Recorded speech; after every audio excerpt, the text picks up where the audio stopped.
terrific. We have the entire round table lined up then. In which case, I just want to start first by sharing a screen of what's going to be happening today.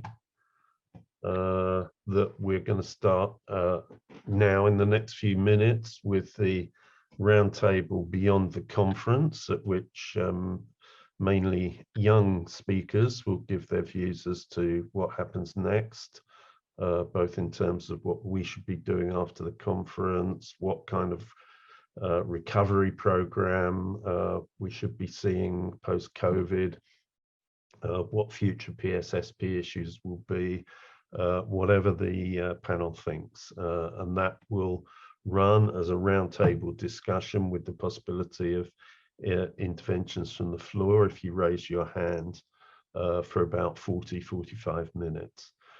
We're then going to have 4 keynote speakers, I'm very pleased to say, including, we're starting with Satoko Kishimoto of Tue, who's well known to many of us, I think, as leading figure at TNI, who's been leading a lot of the campaigns globally around public services, and she's just been elected mayor of a large part of Tokyo. Then Professor Anis Chowdhury, Alicia Barsena, and finally, last but not least, Professor Mariana Mazzucato is winding up this conference with a final contribution.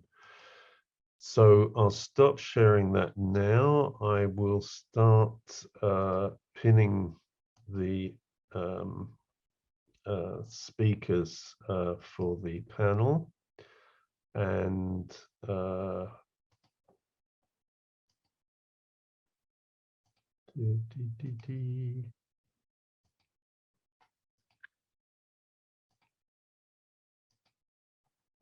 okay.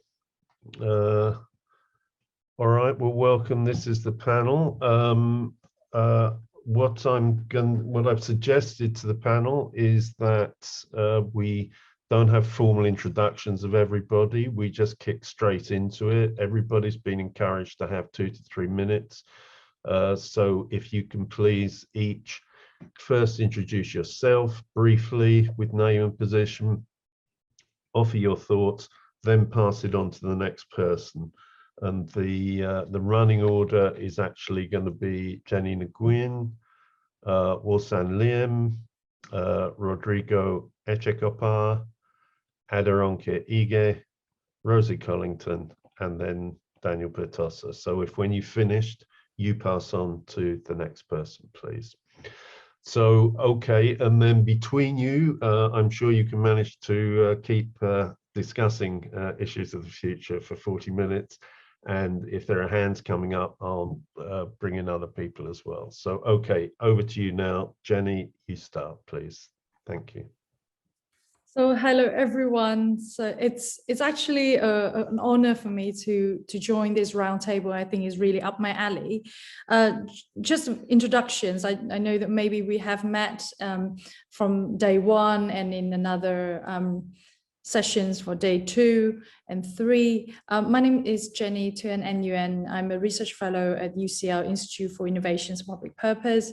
My work is around mission-oriented innovation policies currently, but I have worked for a few years, I think at least for 6-7 years throughout my whole PhD and master thesis, and worked afterwards on public services, public spending, and especially focusing on the roles of IFIs and also re-evaluations of market liberalization models. So for my own research, and also I'm lucky enough to work with governments in some projects, what I realized is that there's a real big gap between academic knowledge that, and also within the academia, we are seriously, how can I say, it's really divided. we have groups of people who believe and strongly advocate for neoliberalism neoclassical economics models, and also groups of people who want to actually rethink how economics is being taught, how it's being practiced, and should be understood correctly using evidences and so case studies around the world. I think that within academia, we have done a lot more work, a lot more impactful research that reflect what the real world needs. In the last 10 years or so, especially, there is increasing literature that proves that liberalization and neoliberalism do not work. Many of the policies being advocated and promoted by IFIs actually do not work anymore. They are outdated. And I think it's really important for us to be able to bring that to light, and we'll be able to also use this literature, this academic research for good use within policy advocacy, and also for activism as well. And I think this conference is the first of its kind. I mean, at least to my knowledge, because I haven't actually been to any of the conference that bring together so many different parties and sectors and people from different corners of the world like this. We started the idea of this conference roughly about a year ago, and we were really humble, thinking we're going to just have like a day and a half conference, trying to bring together a few universities and then a couple of other, federations and labor and unions. And actually, and you can see in the program, in the final program, we have full 4 days.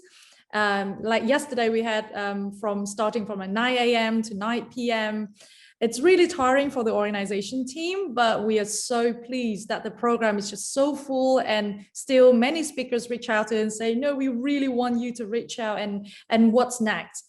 And I really want to get to the point for like what my idea is, and I hope that probably for this roundtable we'll be able to discuss, is that I think that this conference shouldn't be a one of a kind and just a one-off event.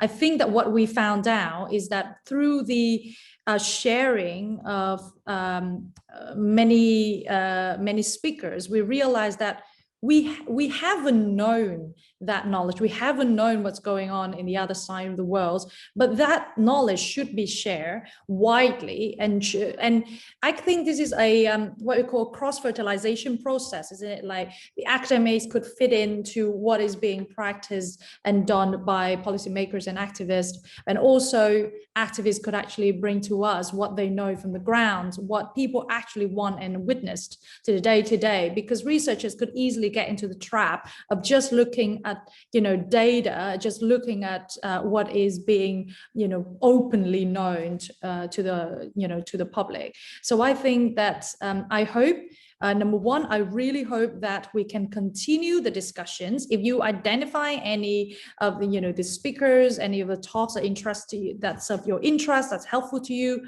you could actually use this conference as the first point of contact and continue that discussions. And number two, I really hope that we will be able to build a network. And actually what I think is not just kind of a standstill network, but it's more of like a functioning network where we continue to build the knowledge from different parties, and then we also be able to meet with the people that we really think that they could be helpful for our work. So I'm proposing an idea that we actually have a network of academics, social activists, unionists, to actually discussing how we can actually from now on shift the narratives and further shift the narratives in public spending, services and production. We haven't actually got a nice title yet, so it's actually one of the things that we are discussing for today, and also how the network is going to work, how it's funded, and how it's actually would be able to function in different areas. That could be something that we can think for the upcoming years. We could think about maybe have a regional meetings, or we could actually think about maybe having such conference in particular themes for like next year, and then next year or the following year we can actually address a different themes. So we have more focused kind of discussions. I think that's it for me, but I think, I welcome your inputs, your discussions, and hopefully we'll continue to enjoy the very last day of the conference. Thank you.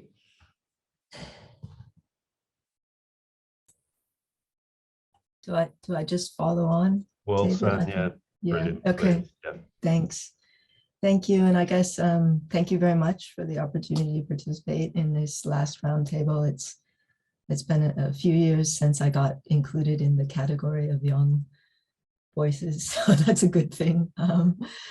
My name is Wol-San Liem. I come from the Korean Public Service and Transport Workers Union, and I'm currently on secondment to the IETF, where I also have a position as vice chair of the Urban Transport Steering Committee. Two days ago, I think it was, I gave a presentation in the public financing thematic session about funding, sustainable and socially just funding for public transport. I'm not myself was not very involved in the planning of this, so I think I'm not going to talk specifically about, you know, structures and things that this conference group might do, but more what forms of collaboration and maybe topics, you know, I think that we need to be thinking about, and maybe you can take it back into your space. So coming from the perspective of the work that I and ITF have been doing on sustainable and socially just funding for urban public transport, the premise of that work was that unions can't just ask for money for public services, that in fact, we do have to think about how that funding can be made sustainable, that it you know, and particularly because we're in a moment where public transport unions are looking at national governments and saying, give us money. And that is not a final solution. And so that we have to be able to think about funding models that are in fact sustainable, as well as redistributive. That was kind of the idea. And just to say that ITF is going forward starting next week with a task force of unions and civil society groups that are working on this issues, including looking at funding and fares for the next 6 months or so. But I think, you know, that is a very local issue, and often funding public services are local issues. And I think it's important to understand what we're attempting to do when we talk about funding public services or public transport. What does it mean in a macroeconomic context?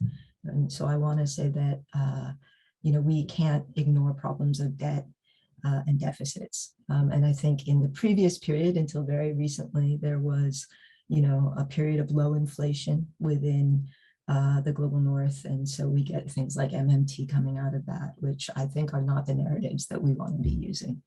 And I actually really don't think the issue of funding and public services is an issue of narratives. I think it's an issue of analysis.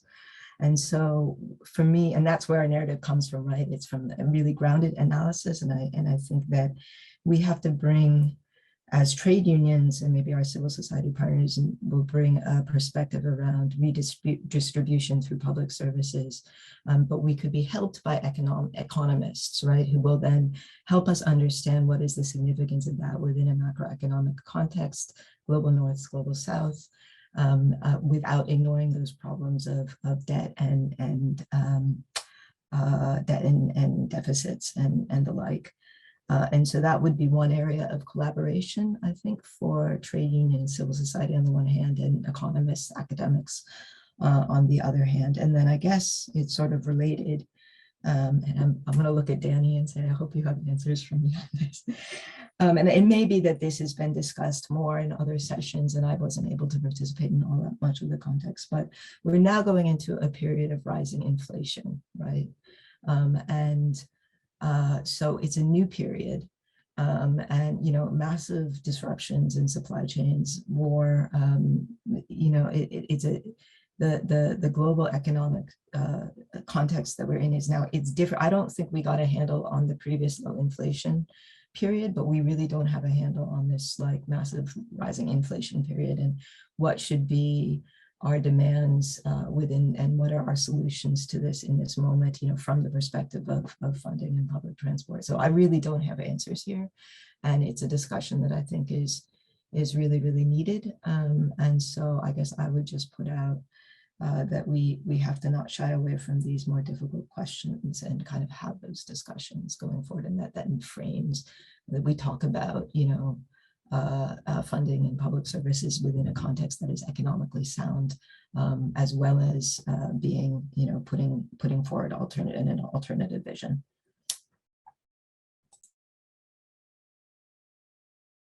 Thanks, Wol-San. Rodrigo. Yes, thanks, David, and thank you everyone for the invitation. My name is Rodrigo Echecopar. I've been working in civil society and politics on issues of climate change and economic justice.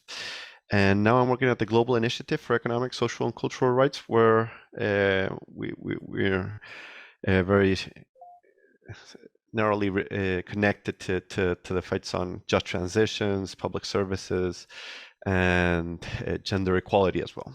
And following the discussions this week have been really interesting. It's been I think these connections between academia, but also social movements are really important in the way we're going forward. And I think it's important because there's something that we're always discussing, that's neoliberalism is in some level of crisis. And I'm always a little bit scared of saying that, because every time we say neoliberalism is in crisis, it comes back and it's strengthened again, and it lasts for another 20 years. But I think there's material signs of wear. So you see inequality rising, the climate emergency. So these are clear and objective and material consequences and symptoms of a system that is not working for the many. But we're also starting to see, and we've been seeing it for some years already, political signs of wear, and how traditional politics, both on the center left and on the center right, are becoming ever more marginal. And we're seeing the emergence of new projects, both on the left and on the right. And I think it's important to look at this, because this is the context in which we try to develop our interventions and the spaces we're trying to change. And this is important because a large part of this is played in narratives. So I remember when I studied there, and I did the master's at the IIPP as well, how Carlota Perez talks about how the systems of production are not just defined by technology, but by broader techno-economic paradigms that include social and cultural values as well. And today, when we're seeing that a system is showing signs of wear, well, the question is, what are the ideas? What are the paradigms? What are the cultural movements that are also going to be establishing and defining the places we're moving towards in the future? And I think we have to recognize it, because we have an adversary that is not just the status quo, it is moving further from where we would want to go. It is moving towards being scared of migrants. It is moving towards being scared of government, because governments are corrupt and they are the wrong way to move forward. So we should go towards less government, even less government. And that leads to the question of, well, what are the ideas? What are the narratives that we are going to push forward in order to win that battle? And I just want to mention a couple of intersections that I think are important in this discussion.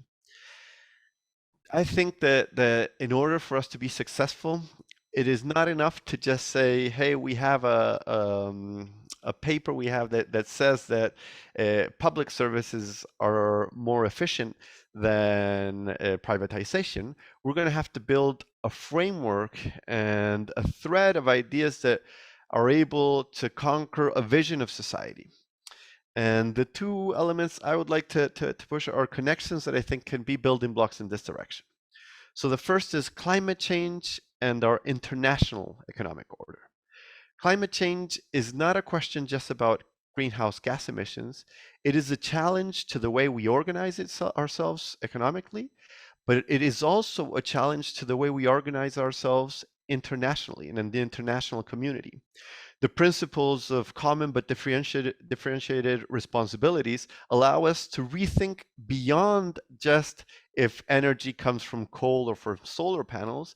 It allows us to challenge our financial and tax cooperation systems. It allows us to say the global north has a responsibility and an obligation from a human rights perspective perspective to reform tax systems so Global South have enough resources to pay for public services.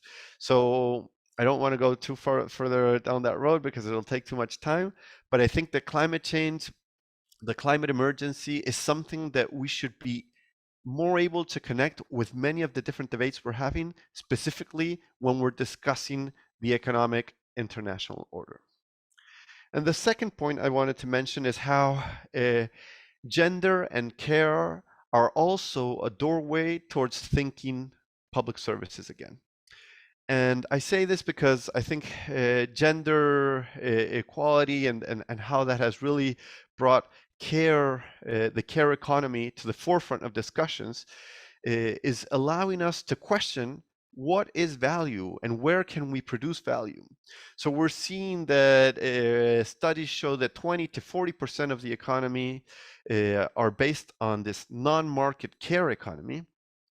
And this is really a challenge to the way we understand GDP and production in general, saying we have an important part of our economy that is being developed here, and this is a part that is valuable and that it is key for our existence. And I think that allows us to question other parts of our economy that are not necessarily value creating and that are inside the market. So this is a doorway to talk about, well, if care is an important part of our economy, how can we organize it differently? But how does that also open the door towards revaluing other public services that we have had on the margins or on the sidelines of GDP or value creation? So I think these are two elements. They are accompanied, they're brought by social movements. So the climate change movement has huge social power behind it. It is able to unite Global South, youth, indigenous peoples, and we should be able to use it towards for it to be able to push a broader transformation, and also on the feminist and the gender side. And just to finish up, I agree with what Jenny was saying on how these spaces have to become more common. We have to bring together civil society, activists, social movements, and academics, because the question we're facing is not one of a specific research that allows us to turn the tide. It's about building broader narratives where all of us are advancing together. And I just want to mention, towards the end of the year with PSI, that is a very close partner of us, we're going to be organizing a Futurist public event in Chile, where we're bringing many of these different sectors on care, on energy, on housing, on education, on health, that are concerned with privatization and the challenges we have ahead, to be able to come together and think on the common challenges from a climate perspective, from a gender perspective, from an economic justice perspective, of how we need a cross-sectoral movement on these issues. So that would be me for now. Thanks. Okay, Rodrigo, thanks very much. Aderonke. Yeah, thank you very much, David. Thank you so much, Rodrigo, and good morning from Nigeria, everyone. I think I really love how you wrapped it, Rodrigo. You spoke about the Futurist Public Conference, which of course we're also co-organizing with TNI, with most of our partners on this call. And I think that's where I'll just start after introducing myself. My name is Aderonke, and I work with an organization called Corporate Accountability and Public Participation Africa. So you can see, even from our very name, we talk about public participation, we talk about corporate accountability, because these core things are really important when we talk about economic development, about the public sector itself, and about people and human lives. So what we do at CAPPA is to, CAPPA for short is the acronym for Corporate Accountability and Public Participation Africa. And we hold government accountable, corporations accountable. We challenge abuses of our natural resources, of our public spaces, and our public resources as well. And beyond challenging, we also do our best to be proactive, to organize, to mobilize around development agenda, such that we are not always agonizing, but we are also organizing around issues that matter and as they affect human life. So we do a lot of system engagement, But beyond that, we do a lot of people power building. So I want to say, first of all, that I believe, since we are looking at what has been happening in the last 4 days with the Shifting Narratives Conference, which I think I'm absolutely excited about. This is a great job that has been done so far. And I'm saying that because when we look at the structure and the nature of the Shifting Narratives Conference, we are seeing it's a conglomeration of the civil society, activists, of labor union, of researchers, the academics. You know, this is a really important, pardon my language, or permit me to say marriage in this space, because this is what it looks like to me.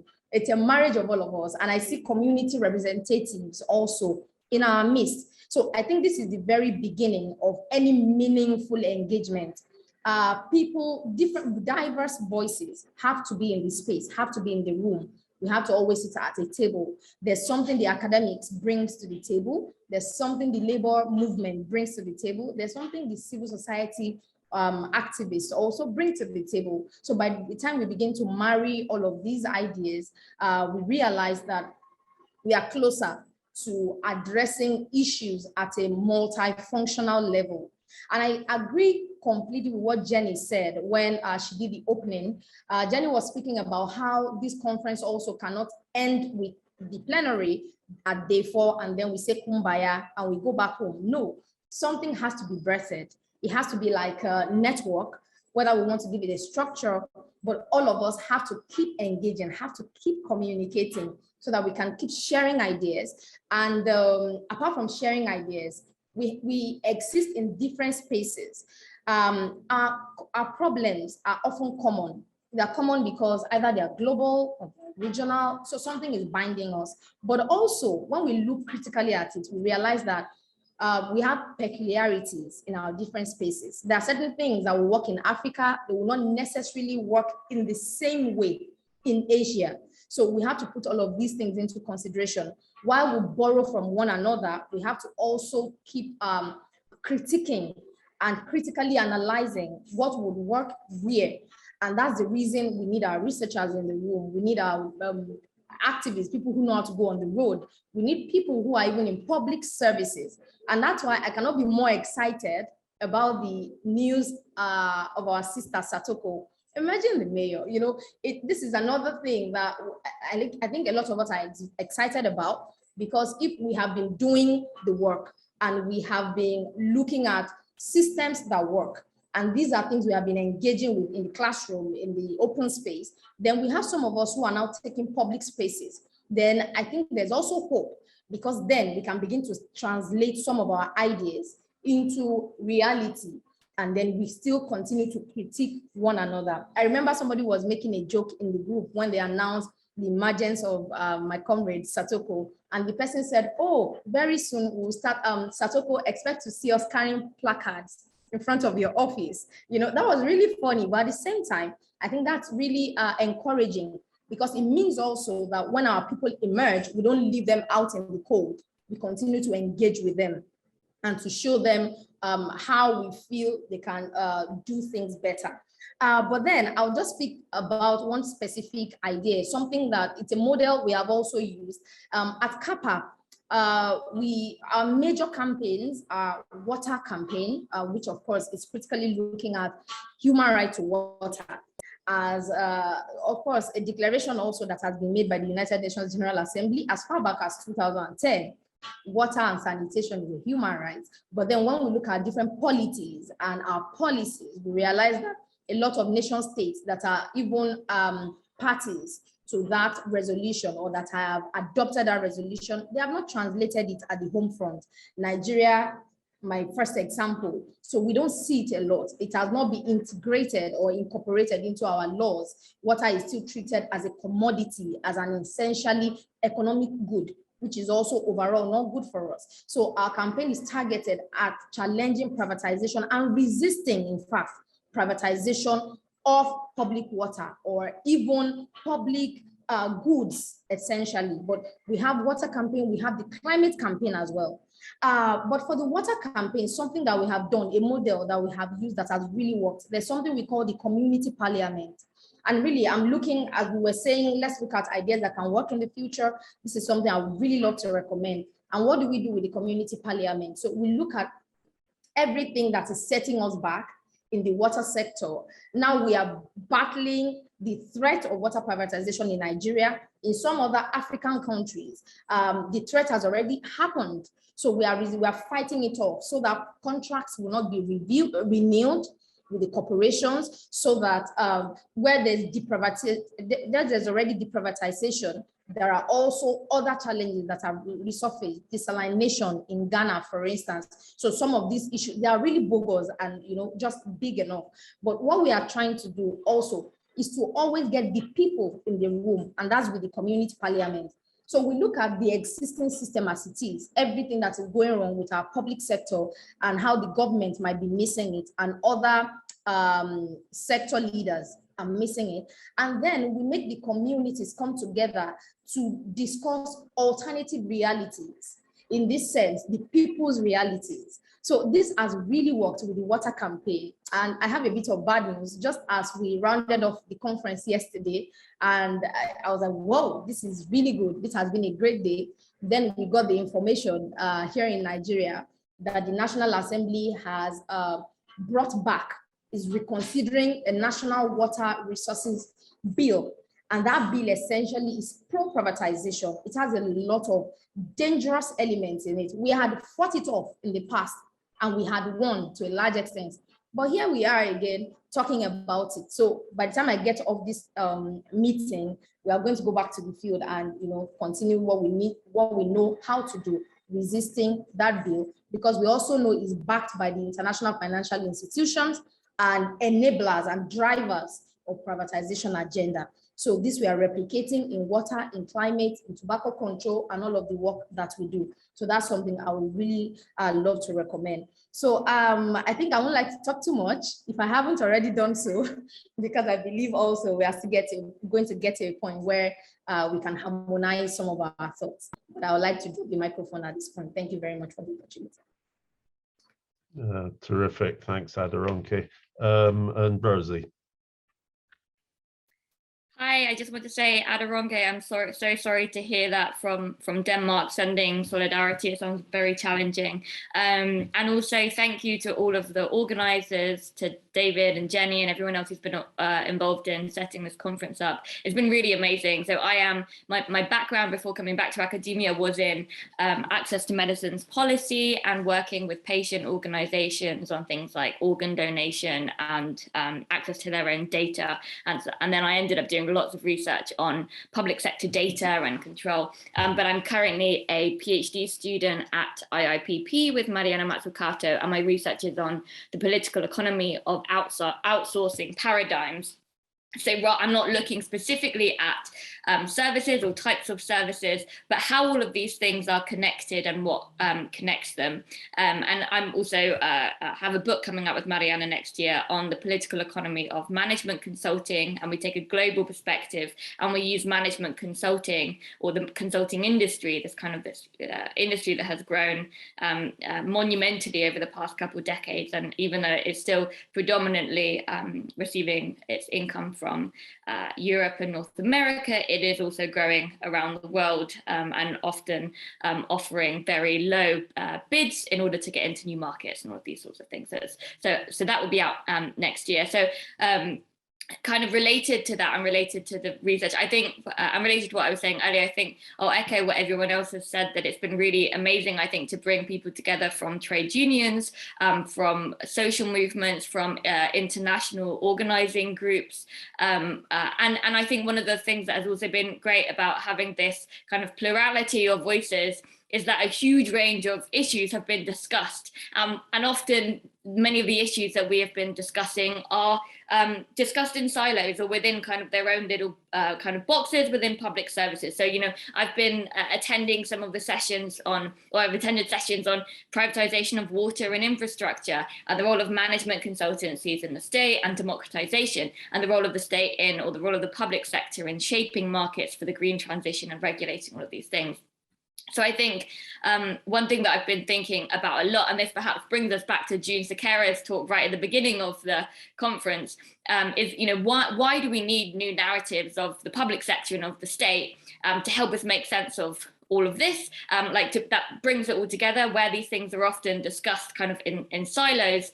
I think that this is fundamentally important, not just because narratives are a framing device, right? They help with our kind of political activity and how we make sense of the state, but they also help us to make sense and help us to help other people make sense of the state, but they also help us to make sense of the state and of the public sector. So rather than looking at it through a kind of public administration or managerial lens, instead taking what June Sakera described as this kind of production lens, which I also do in my research, and there has been kind of a resurgence in people using this framing over the past decade. The OECD also uses it in their statistics. But the reason I think it's very important to use this framing is kind of twofold. One is because production is what ties all of these things together, right? It's what ties frontline public services with the outsourcing of private finance initiatives, or the outsourcing of frontline services and the use of consultancies in what I call administrative services or policy services. So the things that are services that the state is responsible legitimately for providing usually, but they don't happen within kind of hospitals or within the welfare state. So it ties all of those things together, but also fundamentally, it takes us back to apologies for being a bit academic here, but it takes us back to the things that the early political economists recognized about why production matters and why the ability to control resources is really important. So, the early classical political economists, including Marx, but not just Marx, recognized that the ability to produce things within these kind of nominally within democratic institutions or within non-democratic institutions is about control and the ability to set direction and determine what will be provided in the future. So in this way, privatization and the outsourcing of production from the state, whether at the level of frontline or administrative services, undermines democracy because it removes these crucial resources and these processes and the labor and skills that are needed to do them to private actors, who are then able to determine how these productive capacities, again, sorry, that's a bit of an academic term, but how these productive capacities are used. It removes control. So it's not, there are kind of important moral arguments, I think, around, why we should have the state or why we should have the public sector. There are also important kind of labor arguments. We know that when public services are outsourced, often the terms and conditions of workers on the front line are slashed as a way to increase profits or improve productivity or efficiency, or these kind of other terms that they use. But also fundamentally, it's about removing resources and capabilities that are within democratic control to actors that are not accountable in the same way and would not take the contracts if they were democratically accountable in the same way. Often, not always. There are some great instances. I want to say the caveat to this is that we're seeing, thankfully, some kind of great instances in places like Preston, where there is a mutualistic productive relationship between those responsible for governing the production of public services and actors, local services or private sector. So that includes like third sector bodies, but also local businesses that are also interested in making sure that their communities prosper and that they are sustainable. And so they also pay their workers. And, the Preston County Council, for example, has also set important terms and conditions for these contracts, which unfortunately often the much kind of larger multinational companies are not interested in signing. So I'll wrap up there with a bit of a political economy and why I love and advocate the production lens when we think about public services, both frontline and administrative or policy or evaluatory. And why that helps us to think about questions of democracy as well. Fantastic, Rosie, thank you. And then finally to someone who's, it's even longer since he was bracketed in the youth group, Danny Bertossa from PSI. Thanks a lot, Dave and Jenny, and also everybody who's put so much effort into organising this conference. PSI is really thrilled to be a co-organizer and involved. I think it is an ambitious conference, and perhaps the ambition of the conference is demonstrated no better than putting me in a panel of young academics. I'll start by saying that I do agree with Wol-San that solutions need to be based on analysis, and I think that's absolutely correct. But we've got a lot of solutions, and as Rodrigo said, we're not always so good at building the power to get them implemented. And I think that building that power requires communication. Action is the way in which people who have less power combine their power to challenge powerful interests. Then you've got to communicate, because people have to come together around things. And I think that's where narrative becomes important. I think this conference is really important because I think if we're looking into our souls, as activists, we can be often quite pure, and as academics, we can be quite complex. And I think bringing those two together to talk to each other actually by way of synthesis is actually creates really important outcomes. As a starting point, I'd say and quite importantly, we live in a very complicated and uncertain world, and it's getting more complicated and it's getting more uncertain. And any communication to people who are on our side that indicate that our solutions are more complex and more uncertain, I think is unlikely to be part of building the power we need as part of those narratives. People live precarious lives and they're really upset by that. And they are willing to trade prosperity and some freedoms for certainty. And that history shows that repeatedly. And we see it in Brexit, we see it with Bolsonaro, Trump, Duterte, Boris Johnson. I think this is the reaction. And the right understand this, and they offer certainty and simplicity. They're not nearly as worried about truth because they're pretty focused on power. So I think we really need to think this through. And it's actually not that hard, because public services, universally available on the basis of need, offer people certainty. Decent jobs and offer people certainty. Climate change and privatization offer people more chaos. And so I think we're on the right side of this, but I think we just need to think about it as we construct our narratives. I agree with Rodrigo. I think people are looking for change, and I think it's the time to be bold. We shouldn't remember that some of the big shifts in narrative have been around boldness. We shouldn't feel Obama offered hope. Biden's infrastructure plan is bold and popular, despite him not being, because people want a different recovery. And that means constructing a better and different economy. I think it does mean recognizing that public sector delivery of core services and goods needs to be central to that. And that's got to be through directly employing workers. And I think that's got to be, we've got to be open about the fact that we think that's a good thing. I think Rodrigo was right when he spoke about care as a gateway. I mean, that is a very specific need in the population that's unmet, that we have a good message on, and it reinforces why public is good. Climate is another gateway topic. We need to work out how to deal with this so that it reinforces our messages. I mean, it's probably important that we save the planet as well. But while we're doing it, I think, a public message is critical. The market's got us into this model. Big oil, big coal, they are stopping us. We will need massive public investment, massive public regulation if we're going to get out of this.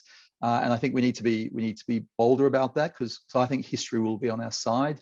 And digitalization is the other one that we need to grapple with, if for no other reason than to work out how to regulate these big tech companies before they eat us. And I think that's a big challenge for the public sector. And we've got to kill this narrative that the public sector kills jobs, and that somehow public services are not an investment, they're a drag.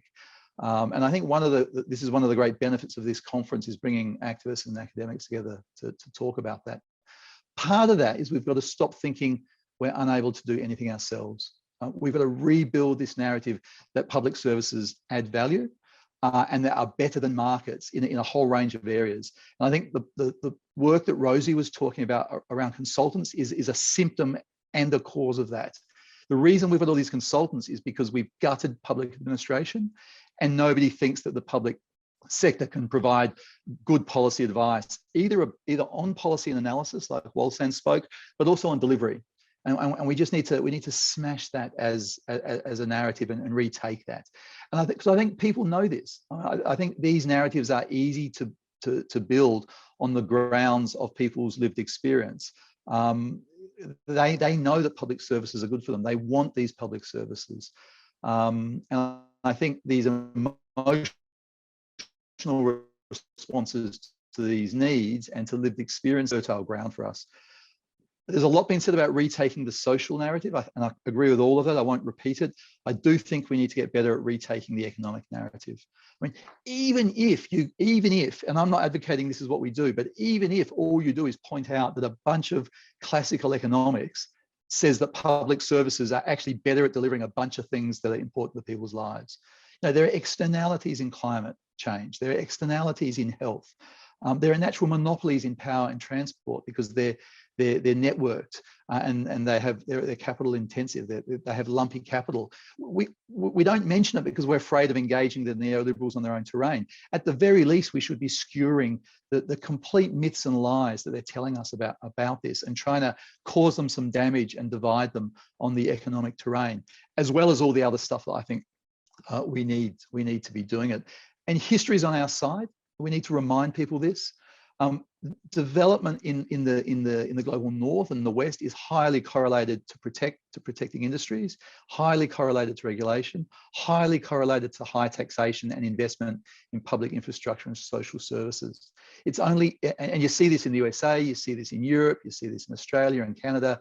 They all did this 100 years ago under those economic circumstances. And once they built their industries, then they wanted to smash them down for everybody else to access their markets. And we need to remind people that that's how the West got wealthy. There was some other things like, you know, colonialism as well. But, you know, we need to remind people that these policies are good for economic growth. And I think research around that and political economy research is really important. I think we've got to kill the idea that we need to incentivize private companies. I mean, I think it's become a plague. If there's an economic role for competitive markets, let companies go out there and compete for them and sell their products and services that consumers want to buy in an open market. But they shouldn't be in public services. They shouldn't be sucking out all the things that make public services unique and add value, and just leaving us with a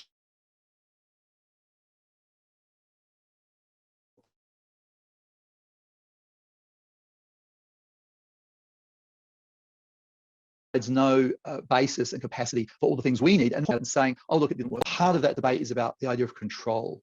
Who has control of the production of those things? And what are the aims of the people that have control of them? And it should be us, because they provide us with the things we want. And it shouldn't be the people who see them simply as profit making. They should get back into the markets, produce lots of brown fizzy water, or, you know, television sets if they want. But the stuff that's essential to life is ours, and we should own it. I'll leave it there, but I'm thrilled to be part of this. I'm thrilled to be speaking in a panel of young people and be included in that. I'm equally thrilled that you consider me as in some way up to speaking to academics. PSI wants to bring Labor to the table, and will continue to partner with all of the organisations that are involved. The task of building the power that we need cannot be successful without workers and organised labour.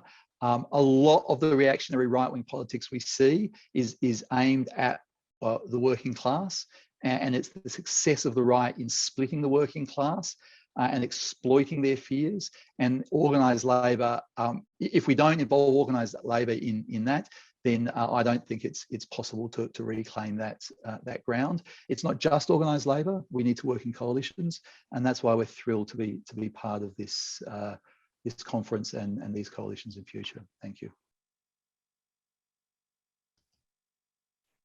Terrific, thanks, Danny. Apart from my minor misunderstandings about how long 2 to 3 minutes lasts for, that was a great series of contributions. Thank you. We've got another 5-10 minutes of this panel, so please, one of you who wants to come back in, come back in. Keep that discussion going. You cross-referenced each other a few times.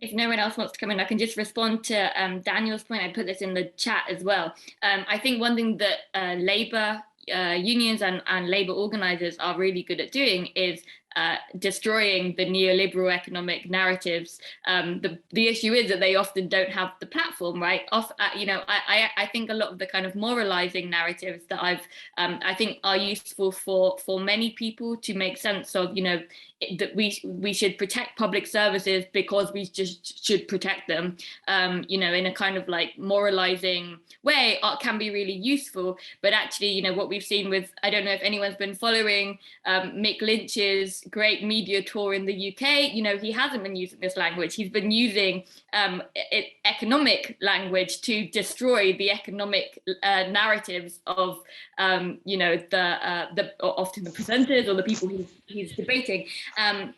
And so I would just kind of echo that I think we can use different types of narratives. We should try everything, but we shouldn't kind of resist economic narratives or assume that they are going to be seen as kind of technocratic. I think they help a lot of people often to make sense of things in clear terms.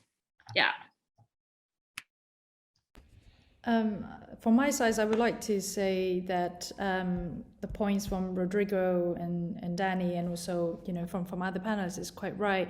But one side, like my personal view, is that not until this conference I realized, Rosie's work is just really closely relates to my work. And then the other day, I was facilitating the panel with Professor Johnny Stephan from ETH Zurich, and I just realized, oh my God, his work is exactly complements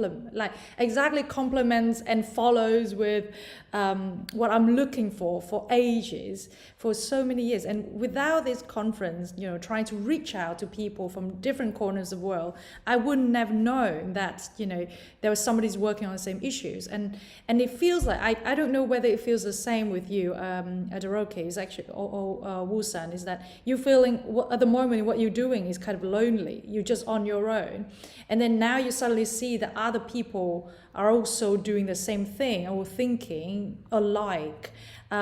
So when voices are, so what Danny say about collective voices is that when we accumulate to a certain level, what we say is actually will matter. And I hope that it will from now on, that we see actually we're not on our own. Because I see this the same with neoliberalism, isn't it? Is that when it started, it also got, big supporters, all the, the politicians, the prime minister, presidents of the big economies, but not until we are strong enough, not until our voices are big enough, then the people on the top will actually hear us. And when they start to hear us, they actually see the reasoning behind it, and then we'll be able to persuade them. And from my personal point of view, is that my personal experience is that I was thinking that I was the only one working on this in Vietnam. I was sharing this with some of the people in the governments, and the governments just realized, there is somebody actually working on it, and they start to reach out and find out that there's alternative economic models. So I just hope that it is just the start of the discussion, is the start of actually collecting voices that would think alike and actually would be benefiting the general public. Finding alternative narratives to neoliberalism. I put my hand up. Yeah, so as a member of a union that has 250,000 members and is also an affiliate of ITF and PSI, and big international unions that have been talking about this stuff for quite a while, I don't feel too lonely actually, but I think that the collaboration, between the academic space and the trade union space is what's developing here. And that's, it brings a different dimension to our work. Just to pick up the question of economic analysis or narratives, we around public transport, we had a meeting, technical meeting on the future of decent and sustainable work in urban transport services at the ILO last year. And within the workers group, we did this with PSI. There was a debate about if we could use economic language in our defense of public transport as a public service, right, and as a human right. And some of the worker representatives were very fine about talking about things like efficiency and productivity, and other people really wanted all of that language out of the discussion. And I guess I want to make a case for, if I look at public transport, but other public services, they have to be efficient and they have to be productive, but we can do a calculation of what that efficiency is and what that productivity is that, is from a whole economy perspective and a whole society perspective rather than the individual company perspective. And so those are the types of analyses that, like actually quantifiable when we talk about what it is our conceptualization of efficiency and productivity, but let's actually quantify it and do a cost benefit, like a social cost benefit analysis, and use that. And that analysis then becomes something meaningful for this goal of shifting narratives, I think. So I think that's something in public transport that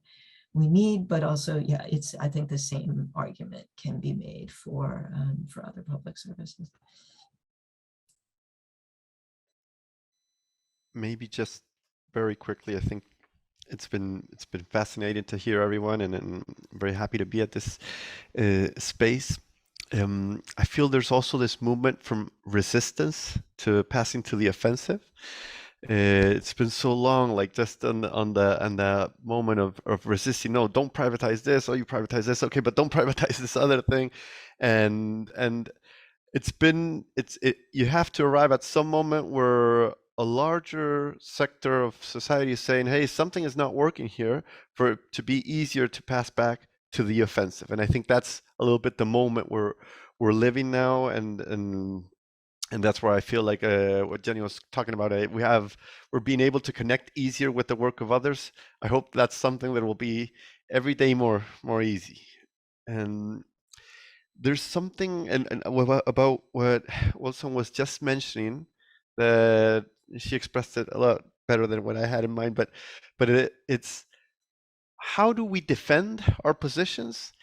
In a way, we have to use the paradigm we're in, that is about efficiency and cost, but at the same time, we can't renounce to advance towards a paradigm that is more complex and that is not just built on neoclassical or neoliberal issues. So we have to be able to defend ourselves and fight under the current dominating paradigm, where we say, but this is more cost effective, but we cannot stay there. And that cannot be our only argument, because if not, we are renouncing to build the field where we can win.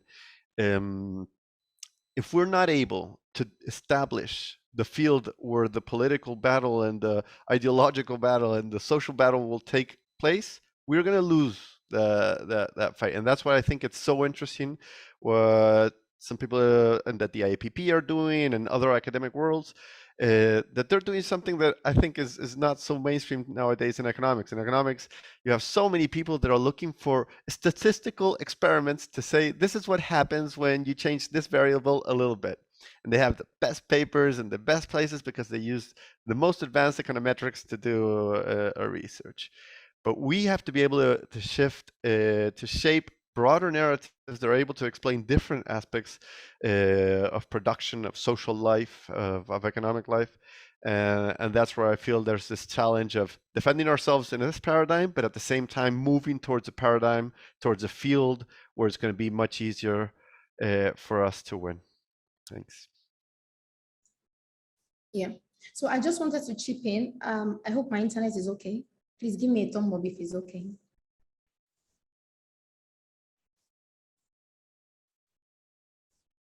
Please carry on, Aderonke, yeah? Perfect. We're waiting Okay, for so Satoko to arrive, so we can carry on talking for a bit. Oh, great. Thank you. Thank you, David. So I think just one more point I was going to add would be that in all of these interesting conversations that are happening, in all of the resources that we have, intellectual resources, research materials, all of the knowledge that we bring to the table, I think it's also very important to remember that information and education at the front lines is really important. Sometimes that is all that is needed. Like, I would really love for us to avoid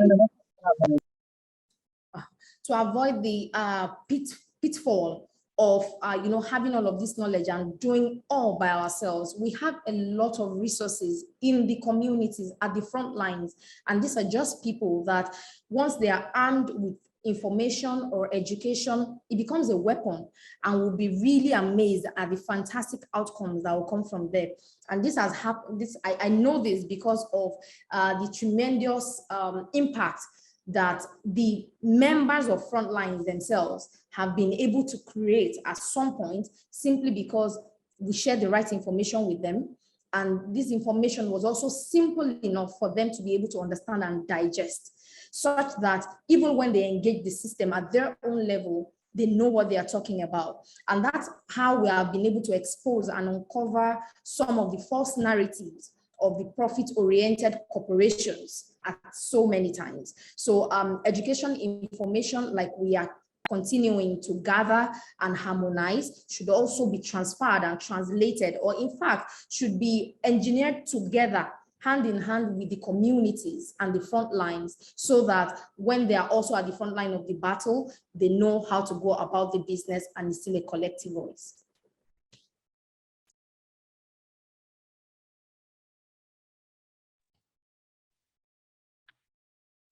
Okay. We've still got time, Dave? Yeah, please do, Danny. I mean, Wol-San talks about productivity and efficiency, and I think what she says is correct. But if only the discussions are about neoliberal economics were about productivity and efficiency, most of what we see as neoliberal economic debate is either ideology and myth that just doesn't stand up to basic facts. And I think that's the power of this guy from the RMT in the UK. He's just sort of naming the silliness of what people are putting to him, and not accepting the premise of the questions being put to him, and questioning the premise of it, and seeing a whole bunch of neoliberal commentators who are used to just having people accept that because they're part of the elites, and they've been educated in discourses that have just been replicated. And having this working class guy says, I just don't accept the premise of what you're saying, and pointing out the contradiction, and then being enormously powerful. I think we can all learn from that. But the other part of the neoliberal discourse is about profit. They've managed to convince us that productivity and efficiency equals profit. That, you know, if a company is making profit, then they're doing good things. And I think we need to kind of smash that as well. There's nothing about productivity and efficiency that makes profit. In fact, quite the opposite. You know, all of the, when you sit down in your first lesson for Economics 101 at university, they tell you that perfectly efficient markets tend down to zero profit. And yet when you step outside and you look at the companies you're faced with, they all have these massive profits that they get through monopoly power. And so I think, you know, just sort of naming that part of the economic debate is quite important. And if there is a piece of research to be come out of this from a political economist or a sociologist or a social anthropologist, why is it that the word free, when you attach it to the word market, is a great thing for us? You know, that everyone intrinsically, your neurons start firing, and, you know, your dopamine starts running, and, you know, free markets give me freedom. When you attach free to public services, you know, what we have is, oh, that's unrealistic. You know, that's the nanny state. You know, that's Big Brother. What is it about exactly the same word that, when it's attached to markets as opposed to public services, gets us, you know, or gets the population thinking about different things? Because I think that is at the heart of what the narrative change needs to be.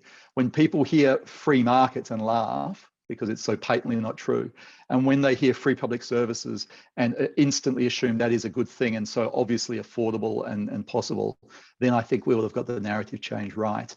And I think at that point we'll have the power to make sort of the changes that we need. Okay. Are there any final contributions from the panel on this? That was, I think, a brilliant discussion, really helpful for everybody, and the chat reflects that. The chat has been very rich. So thank you very much, all of you, for that. We're going to end this roundtable session now, and in